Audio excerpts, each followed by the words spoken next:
You found it. Your home for the best content on your favorite team, the Fighting Tigers of LSU. Do us a favor, subscribe to the channel, leave your comments below, and be sure to smash that like button.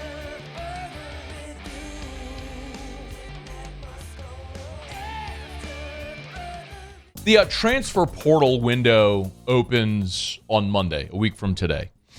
So that's when players can formally enter the transfer portal. We know one LSU player that has already made his declaration that he will be leaving LSU, going to the portal, and that is running back Armoni Goodwin. Goodwin's a junior who signed with LSU back in 2021. As a freshman, played in 6 games. As a sophomore in 2022, Brian Kelly's first year, played in 7 games and actually led LSU among running backs at 6.4 yards per carry. When Goodwin was healthy, he was a very strong, physical, good runner. He was a top 100 player in the country when he signed with LSU. As a matter of fact, in the composite, he was number 80 overall in the country and the 6th best running back he was the 90 in the composite, the 95th overall player and the 7th best running back.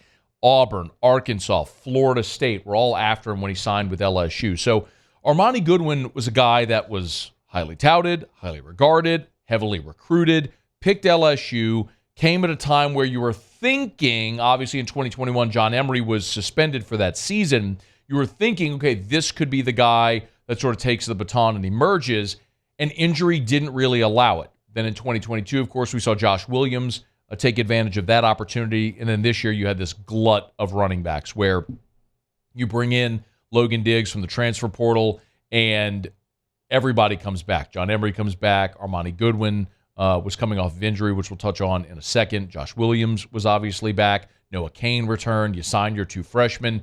And we spent so much of this offseason and fall camp asking Brian Kelly, what are you going to do with 8 running backs?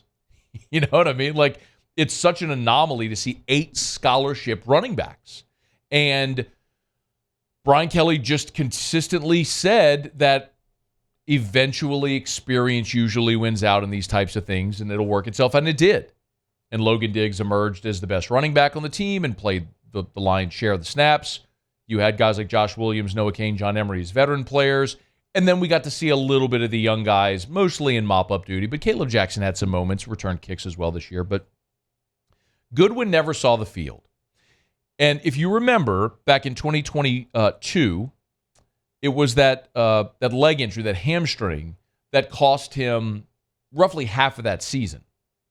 A season where he averaged almost 6.5 yards a carry. He was a very talented, gifted, strong runner, but he just couldn't overcome that injury. And he finally got back on the field late last season, and then against Arkansas, he tore his ACL. In November of last year against Arkansas, he tore his ACL. And so it was a bit odd because we saw Armoni Goodwin in fall camp, and he was going through some of the drills. It was just evident, clearly, that he wasn't going to win reps in the rotation, was still coming off that injury. So this ended up being what effectively amounts to Armoni Goodwin's redshirt year. Now, keep in mind, Goodwin was not in college during the COVID year, so he does not have the COVID year. So he played 2. This is his redshirt year, so wherever he goes, he has 2 to play 2.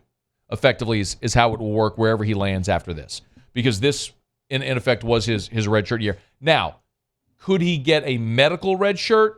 Yes. In theory, he could get a medical redshirt year and play an extra year, but that's something that he'll have to determine in time if he wants to do. So I completely understand why Armoni Goodwin is leaving to go find a new place to play.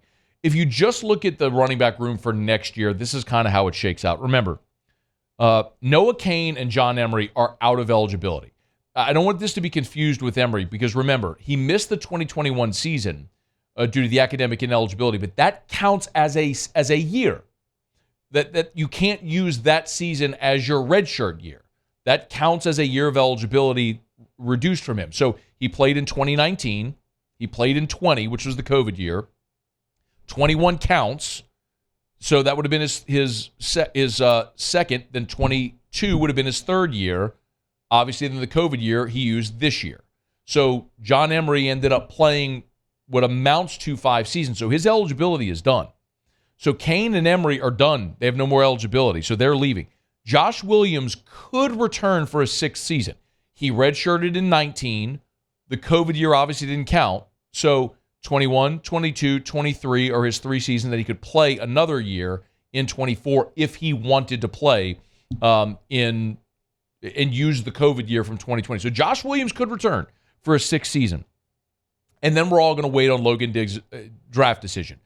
Diggs was LSU's leading rusher. He's clearly their best guy. Does he want to come back and play a 4th season of college football and finish his LSU career at LSU, his career at LSU and try to increase draft stock? We'll see. Some of that may just depend on what happens over the next month with certain draft advisory board evaluations and what he gets back and whether or not he wants to return. Remember, one of the things about Logan Diggs is why he didn't come to LSU sooner was he wanted to get his degree from Notre Dame. So he's already a graduate. He's got a degree from Notre Dame. So does he want to come back and play another season of college football at LSU? That remains to be seen.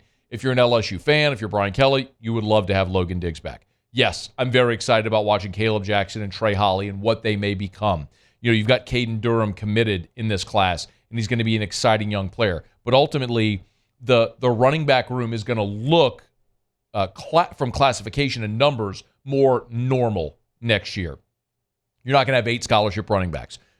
You will very likely have Caleb Jackson, Trey Holly, Caden Durham, those 3. And then we'll see what happens with Josh Williams and Logan Diggs if they choose to return. If they do, that's 5. And that's a great number to have. If any one of those players chooses not to return, then you could go into the transfer portal and look for help at that position if you want to add another body. But you're going to have decidedly fewer scholarship running backs in 2024, but that's not necessarily a bad thing because you had such a glut of them in 2023. So Armoni Goodwin enters the transfer portal. Wish him well, and hopefully wish him health wherever that next spot will be. But we'll keep an eye on what that may mean for Logan Diggs if he's choosing to return for another season. That's going to be the big decision that we're all going to keep an eye on here as LSU moves throughout this period. Hey, thanks so much for watching. Please leave your comments. I love to interact, and be sure to hit the red subscribe button below.